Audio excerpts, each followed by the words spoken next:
Hello guys, once again good morning. तो नगरीय नियोजन इसका हम देख रहे हैं यहाँ पर टाउन प्लानिंग है ना। टाउन प्लानिंग, वहाँ का जो टाउन प्लान कैसा था, नियोजन कैसा था, ठीक है, व्यवस्थित ठाक नहीं था वो, उसके बारे में हम यहाँ पर डिस्कशन करेंगे। तो वहाँ की जो रोड थी वो कहती एकदम सीधी थी, रोडें सीधी थी और चौड़ी भी थी, रोडें चौड़ी भी थी और एकदम स्ट्रेट सीधी भी थी, सीधी भी थी, ठीक है। ड्रेनेज सिस्टम उनका बहुत ज़्यादा बढ़िया था, है ना। जो नालियाँ होती ना, जो गंदी नालियाँ होती है ना, वो एकदम मस्त था, व्यवस्थित ढंग से ऊपर एकदम कवर किया हुआ था ताकि कोई हादसा होने का चांसेस ना हो, है ना। जो अभी अभी तो कुछ भी इधर उधर छोड़ देते हैं ना, अभी की तुलना में तो लाखों गुना बेस्ट थे। कौन सा? इंडस वैली सिविलाइजेशन का ड्रेनेज सिस्टम, ठीक है, बेस्ट था, है ना। और यहाँ पर डोर ओपन, यानी कि जो घर के दरवाजे थे वो पीछे की ओर थे, ठीक है, सड़कों पर ना होकर पीछे की ओर होते थे, है ना। रेशियो इनका कितना था? 1:4.4 रेशियो 2:1 था, है ना। चलो, इसके बाद हम बात करते हैं, अब इसका मेजरमेंट देखते हैं।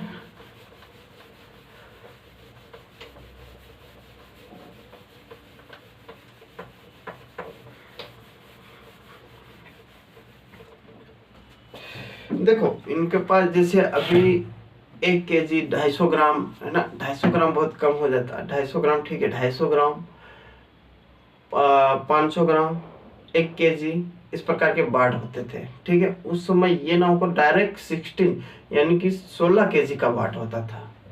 कितना होता था? 16 kg का बाट होता था।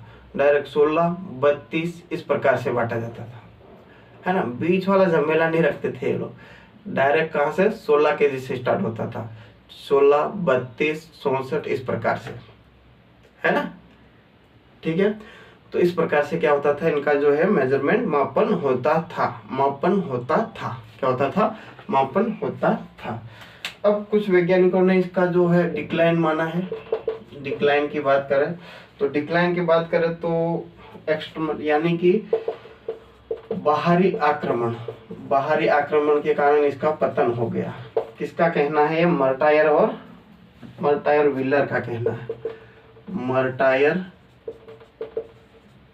और व्हीलर का कहना है, व्हीलर का कहना है, मर्टायर और व्हीलर का क्या कहना है कि बाहरी आक्रमण था। मर्टायर और व्हीलर का क्या कहना? बाहरी आक्रमण था, बाहरी आक्रमण था, ठीक है। व्हीलर पिगट, है ना। अगर बात करें गार्डन और चाइल्ड, गार्डन प्लस चाइल्ड की बात करें, गार्डन चाइल्ड की बात करें तो इन्होंने चलो ये सब क्या बताने वाले थे? डिक्लाइन कैसे हुआ था? बाहरी आक्रमण के कारण से, यानी कि किसी व्यक्ति ने यहाँ पर आक्रमण किया होगा जिसके कारण क्या हो गया, यहाँ पर पूरा एकदम पतन हो गया। किसका? इंडस वैली सिविलाइजेशन का। पेंडेमिक मतलब महामारी, जैसे कोरोना आया था, महामारी, जैसे कोरोना आया था ना, वैसे कोई महामारी आई होगी जिसके कारण इस इंडस वैली सिविलाइजेशन का क्या हो गया? एकदम पतन हो गया, नाश हो गया, ठीक है, नाश हो गया पेंडेमिक के, महामारी के कारण, है ना। तो ये किसने कहा था? मैके ने, क्या सॉरी जॉन कॉनवे ने। किसने कहा था? जॉन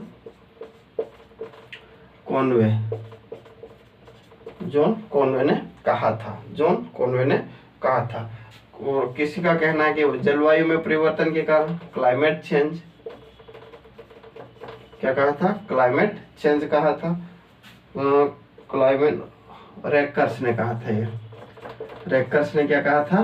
क्लाइमेट चेंज के कारण, यहाँ का जो जलवायु के कारण, जलवायु में परिवर्तन के कारण यहाँ पर जो है इसका पतन हो गया। किसका? इंडस वैली सिविलाइजेशन का पतन हो गया, ठीक है। फ्लड जॉन मार्शल का कहना है कि ऐसा कुछ नहीं है, फ्लड आई थी और सब लोग फ्लड में बहकर मर गए। फ्लड, ये तो कहीं ना कहीं से कहीं जो है मेल मिलाप नहीं हो रहा। फ्लड में के लिए कौन आ जाएगा? John Marshall.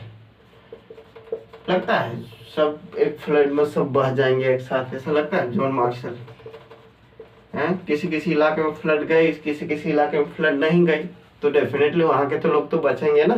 तो ये तर्क कहीं ना कहीं कहीं पर भी काम नहीं करता है कि फ्लड की वजह से सारे लोग बह गए हैं। ठीक है, इसके बाद बात करते हैं ड्रोट, सूखा, सूखा पड़ गए लोग। आईआईटी खड़गपुर ने माना, आईआईटी खड़गपुर ने माना कि वहां सूखा पड़ गया था।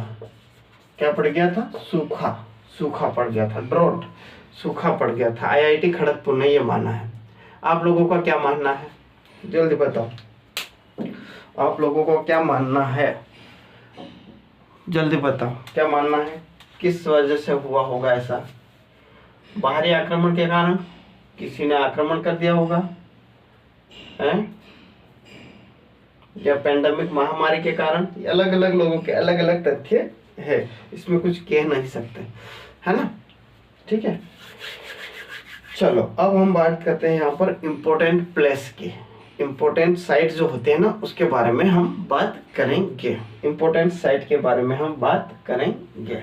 ठीक है, चलो इम्पोर्टेंट साइट्स, इम्पोर्टेंट साइट्स कौन कौन सी होती है? जैसे सपोज कीजिए मोहनजोदारो मान लिया, है ना, और इंडस ये हड़प्पा मान लिया, हड़प्पा, मोहनजोदारो, धोलावीरा, है ना, कालीबंगा, ये सब क्या हो जाएगी?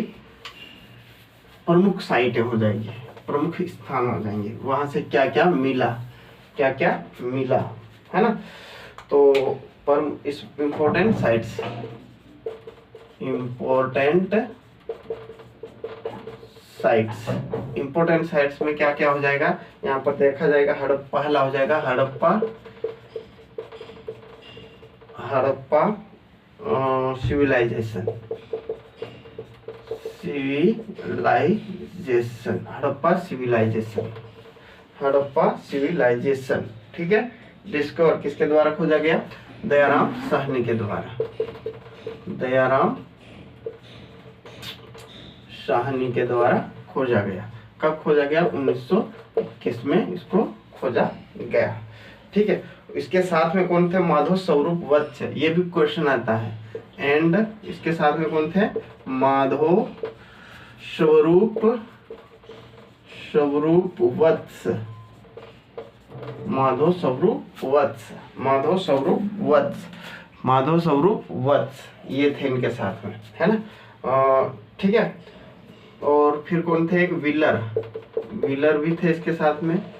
क्वेश्चन पूछ सकता है कि दयाराम साहनी के साथ और कौन कौन लोग थे। ठीक है, कब खुदाई, डिगिंग कब खुदाई कब की गई? 1921 में खुदाई की गई। 1921 में क्या किया? खुदाई या सर्वे किया गया, सर्वे या खुदाई की गई, है ना।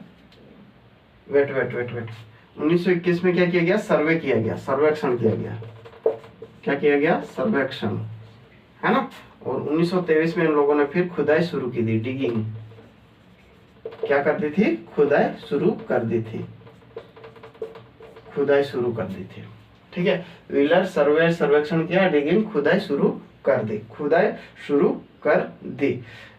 ठीक है, किसके निर्देशन में? जॉन मार्शल, किसके निर्देशन में? जॉन मार्शल के निर्देशन में।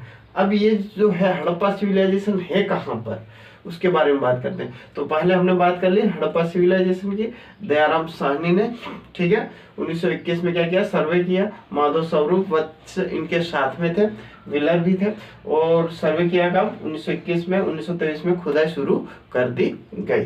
ठीक है, ठीक, अब ये है कहाँ पर उसके बारे में बात करते हैं। कौन? हड़प्पा सिविलाइजेशन कहाँ पर है उसके बारे में हम यहाँ पर डिस्कशन करेंगे। हड़प्पा, जैसे हड़प्पा बोल दे दयाराम साहनी, है ना। दयाराम बचपन से पढ़ते आ रहे हैं दयाराम साहनी को, है ना। तो यहाँ पर इसका जो प्लेस है,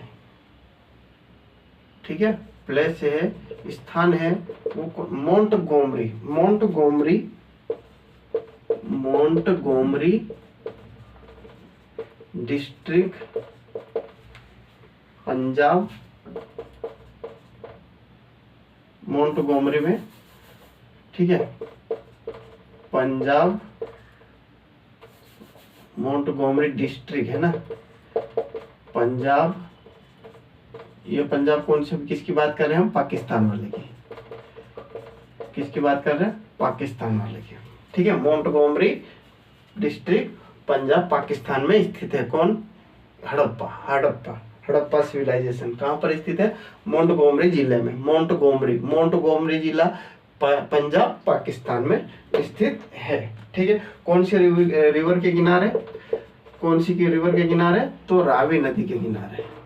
रावी नदी के किनारे। कौन सी रिवर? रावी नदी के किनारे। ठीक है, रावी नदी के किनारे। ठीक है। पर सबसे पहले इसके बारे में सबसे पहले किसने बताया था? तो चार्ल्स मैसन ने। चार्ल्स मैसन ने इसके बारे में मेंशन किया था। मैसन ने इसके बारे में क्या किया था? मेंशन किया था। ठीक है। तो हड़प्पा के बारे में सबसे पहले हम बात करेंगे। हड़प्पा का जो प्लेस है वो कौन सा? Montgomery district. Montgomery district Punjab Pakistan में। हड़प्पा सिविलाइजेशन का मोंटगोमरी डिस्ट्रिक्ट पंजाब पाकिस्तान। ठीक है। अगर इसके हम मोंटगोमरी के बाद हो गया, इसका हम कौन सा? हाँ, रिवर की बात करें तो रावी रिवर। रावी रिवर की बात करें तो रावी रिवर है ना। इसके बाद सबसे पहले किसने इंफॉर्मेशन दी थी इसके बारे में? चार्ल्स मैसन ने इंफॉर्मेशन दी थी। ठीक है। 1921 में इसका क्या किया गया? सर्वे किया गया, यानी कि सर्वेक्षण किया गया। और 1923 में खुदाई की गई। किसके द्वारा? दयाराम साहनी के द्वारा। ठीक है। उसके साथ माधव स्वरूप वत्स भी थे और व्हीलर भी थे। ठीक है। तो ये हो गया हड़प्पा। अब यहाँ पर कौन कौन सी चीजें मिली थी? पुरातात्विक क्या क्या चीजें मिली थी वहां पर, इसके बारे में हम बात करते हैं। ठीक है। इसके बारे में पुरानी चीजें क्या कौन सी थी, क्या क्या मिला वहां पर, तो उसके बारे में हम बात करेंगे। ठीक है। 2 row of 6 granaries with hug platform. ठीक है।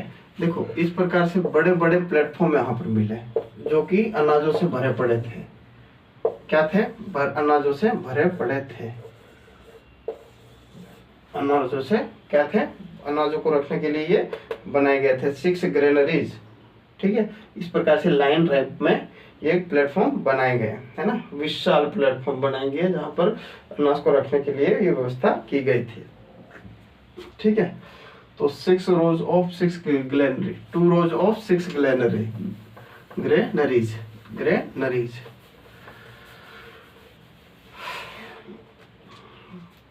2 row with 6 ग्रेनरीज। अनाज को रखने के लिए 2 लाइनों में ये प्लेटफॉर्म रखे गए थे, है ना। इसके बाद स्कल्पचर ऑफ गॉडेस, दूसरा मूर्ति पूजा। Sculpture of goddess, mother goddess.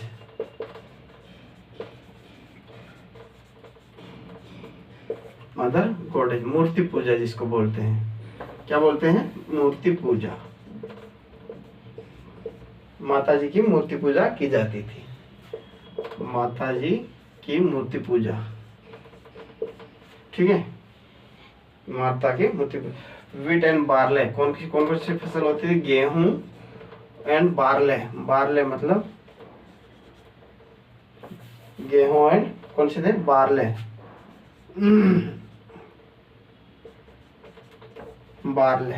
ठीक है। बार्ले मतलब कौन सा? गेहूं और जौ की फसल थी। गेहूं और जौ की फसल थी। ठीक है। यहां तक समझ में आ गया। 2 rows with 6 ग्रेनरीज सिस्टम। ठीक है। ग्रेनरी सिस्टम के एक रो दिखा, मतलब रो रखी गई जिसमें अनाज को रखा जाता था, है ना। इसको माता, यानी कि माता की पूजा की जाती, माता की मूर्ति की पूजा की जाती थी। माता जी की मूर्ति की पूजा की जाती थी।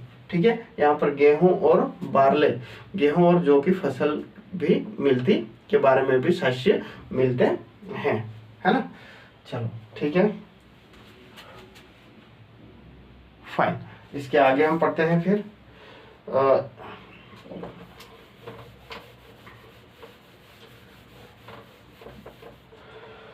Statue of dog changing a deer. ठीक है। एक मतलब डियर के पीछे एक कुत्ता भागते हुए एक स्टेचू मिला है। ठीक है, क्या मिला है? एक स्टेचू मिला है। Statue, a dog, statue of a dog changing to a dear